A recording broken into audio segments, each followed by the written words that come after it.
কি রে দেবী, ভয় করছে? ভয়? ভয় কেন করবে?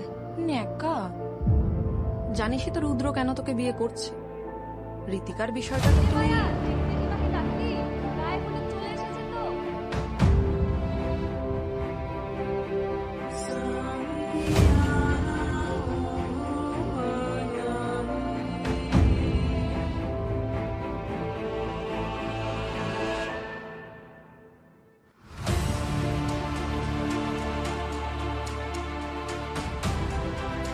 লীলাবালি লীলাবালি ভর যুবতী শৈব ভর যুবতী ঘরে কি দিয়া সাজাই মুদরে মাথা সাইয়া টিকা দিব ধরো আলাগাইয়া শৈব ধরো আলাগাইয়া শৈব কি দিয়া সাজাই মুদরে